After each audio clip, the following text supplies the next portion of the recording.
You ever notice how a city lets you know where you belong before anyone says a word? Virantis does that with its air. Up in the pinnacle, the atmosphere feels like a showroom, filtered thrice, scented with engineered jasmine and citrus, every breath curated. The mid-smear smells of grease and industry. The sinks smell like everything nobody wants. Chemical runoff, burnt food, stale sweat. That's where I grew up. The sinks doesn't pretend. It tells truths you can taste. Name's Blaze. I'm an Omega, and not the kind they write about in fancy ads. I'm faint-scented, almost no heat cycles. Useless to the breeding programs, lucky for me because it made me invisible enough to slip through doors and nets. In Virantis, invisibility is a currency. I spent it doing runs, data grabs, and jobs that paid in the kind of credits that keep your crew alive for another month. My crew was tight. Riven, quick-handed and loud. Hexa, our tech genius with a mechanical eye. Zev, the boulder who watched perimeters. And Mira, a beta who moved like a ghost and knew which doors would open if you whispered the right names. We were a small machine that fed off risk.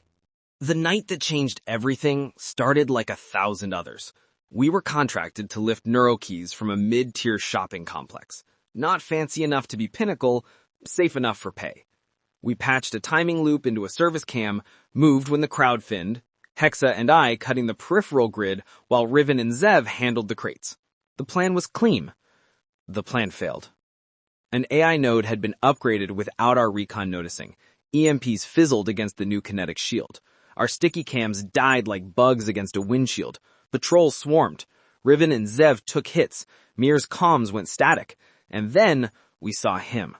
A man in polished armor with a red bioband pulsing at his wrist. He moved like law incarnate. Our eyes met. For a second, everything else didn't exist. He was attentive in a way that made my skin prickle. That man was Kale, a pinnacle alpha. We got cuffed and dragged to a mid-tier lockup, expecting fines and bruises. Instead, a beta servant, Mira's counterpart in the pinnacle, also named Mira, ironically, arrived with a summons. Next thing I know, I'm escorted up, through scent fields and silent elevators, into a world of glass and order. Kale was waiting in a suite that looked like a different planet. He wasn't yelling, he wasn't triumphant, he was curious. "Teach me about the sinks," he said. "If you cooperate, your crew walks free." It wasn't exactly an offer, it was leverage. He promised my friends leniency, a safe room, resources. Refuse and things would get ugly. I took the deal. You take the deals you can. At first, it was interrogation dressed as anthropology. Kyle wanted names, routes, the black market rhythms of our part of town. I told him things cautiously, because even when you're poor, you have pride. Kyle listened with a strange mixture of authority and hunger, like a man cataloging a new language. He moved through the pinnacle like someone who lived there and also felt trapped by it. He showed me sanitized facilities, archives, the way the city kept its face clean. We started meeting more. He'd call it research. I called it survival.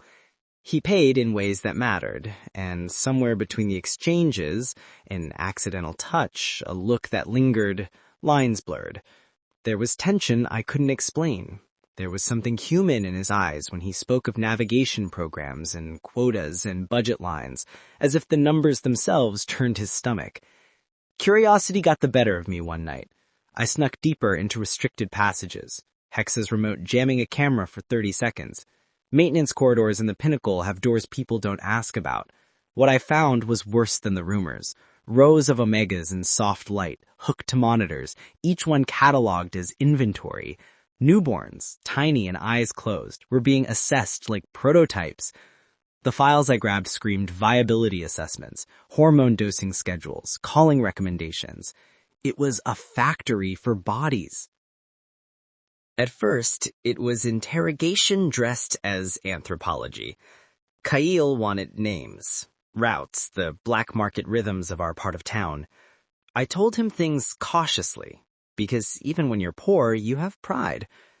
Kyle listened with a strange mixture of authority and hunger, like a man cataloging a new language. He moved through the pinnacle like someone who lived there and also felt trapped by it. He showed me sanitized facilities, archives, the way the city kept its face clean. We started meeting more. He'd call it research. I called it survival. He paid in ways that mattered, and somewhere between the exchanges, an accidental touch, a look that lingered, lines blurred. There was tension I couldn't explain. There was something human in his eyes when he spoke of navigation programs and quotas and budget lines, as if the numbers themselves turned his stomach. Curiosity got the better of me one night. I snuck deeper into restricted passages, Hexa's remote jamming a camera for 30 seconds. Maintenance corridors in the pinnacle have doors people don't ask about. What I found was worse than the rumors. Rows of Omegas in soft light, hooked to monitors, each one cataloged as inventory. Newborns, tiny and eyes closed, were being assessed like prototypes. The files I grabbed screamed viability assessments, hormone dosing schedules, calling recommendations. It was a factory for bodies. I stormed into Kyle's place with the datapad in my hand. He looked at it like a man watching his whole life collapse. "I didn't authorize this," he said at first. Then he told me the truth. He'd inherited ties to Pinnacle Biocorp, been pressured, trapped by family duty and political lines. He'd been fighting the program from inside, quietly, but politics strangled him. He said he hated it. I hated him for a moment, and hated myself for still thinking his voice sounded like something warm in winter. But then the plan formed. Expose it. We'd leak what I'd taken, sabotage where we could, free anyone we could. Riven wanted to go loud and fast. Hexa wanted precision. Mira wanted a legal route. We were a motley rebellion from the start. Our first attempts were messy. We leaked small logs to the underground press, hexed some boards, got a few protesters riled up. Kyle fed us access codes. Hexa rigged spike decoys. Riven tapped contacts. We scouted the breeding facility, planning to sabotage the databanks. Hexa, fashioned a device to fry local servers, and we rehearsed escape routes like a chorus line. We tried a reconnaissance raid and got ambushed. Patrols, upgraded AI, traps. We were captured and dragged in front of the Supreme Alpha Tribunal, a cavernous room where judges sat like gods. They charged us with sedition and treason. The world narrowed to tile and overhead lights. That's when Kyle did the last thing we expected.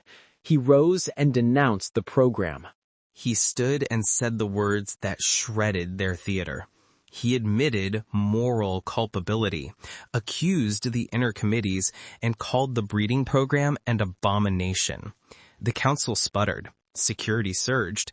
Kyle used the chaos to create a diversion. In the bustle, he seized a terminal, triggered alarms, and in that smoke and mirror he smiled at me like someone giving a nod before a handoff. We ran. Hexa got her pulse rig in. I planted the device in the archive, eyes full of cold fire. We smashed databanks, streamed files to the public, and dragged out sleepers, Omegas who had never known a name. Kyle disabled locks with his access codes and helped carry children, and then he told me to run. He stayed. "Go," he said, voice soft. "Warn them. Tell them." I ran as the building collapsed into controlled chaos. The blast took its toll, but the broadcasts hit public nets. The city saw what we'd told it all along. Kyle's defense and the broadcast ignited unrest. The Pinnacle's PR machinery stammered. Committees started to quarrel. Kyle, branded a traitor and stripped of status, either died in their version or escaped their custody in ours. He slipped back into the sinks, broken and on foot. He came to us not as a prince, but as a man who had nothing left to hide. Coming back to the sinks wasn't a triumphant parade. People were suspicious. Riven spat venom at him, and I don't blame him. You can't give things up and expect forgiveness overnight. Keatle had to earn it. He learned the humiliations of our life. boiling water, scrubbing rust, scavenging parts. He showed up for the small, ugly work that built trust. He held a child that trembled. He warmed soup for those he'd indirectly grieved. Gradually, people thawed. Romantically, what happened between us didn't explode into melodrama. It grew in tiny increments. A hand squeezed across a table, a kiss stolen on a rainy roof, an honest apology about silence. Our sex was steady and honest, the kind that heals and holds, not flashy. We didn't hide the attraction. We respected its gravity. It made us both softer and tougher at the same time. We organized the freed Omegas into communities. Hexa built a comms mesh to route around Pinnacle censorship. We set up shelters and a clinic in a gutted shipping container. The clinic potched bodies and papers. We reissued names because a name matters. Juno, a kid in the clinic who could code with one hand and chew a pencil with the other, built a scrappy app, Find Home, that matched people to safe addresses. Small tech made big difference. The Pinnacle reacted in predictable ways. Legislation, PR/funds, and targeted raids. They cut water to whole blocks when the protests got loud. They tried to stage a rehabilitation scheme that was just optics and bribes. We fought back with leaks and direct action. Our small wins mattered. A union in the midsmear walked off the line. A mid-tier clerk leaked shipping manifests. People began to refuse business with known suppliers of human commodities. Momentum built. The spine pole job was the turning point. Central archive infiltration. The archive was the city's memory. Contracts, approvals, names. If we took it, we could show everyone the receipts. Sale taught us patterns, and Hexa translated his instincts into hardware. We moved during a storm to throw sensors off. Riven and Zev staged diversions, Mira shepherded evac routes, Hexa jammed cams while I ran through vents to plant spikes. The upload started. Mid-run, the patrols adopted and converged. In the vents, I found Sale standing under a crate beam like a ghost. He'd stayed to cover us. He steadied me and shoved me through while he held the line. He kissed my wrist like it was an anchor. I crawled out on a rooftop with half the data and a trunk, breath ragged. The archives were complicated beasts. We got partial sets, enough to inflame a city, but not the whole skeleton. Still, the footage Hexa pushed to the nets, internal memos, budgets tied to breeding farms, names, caught fire.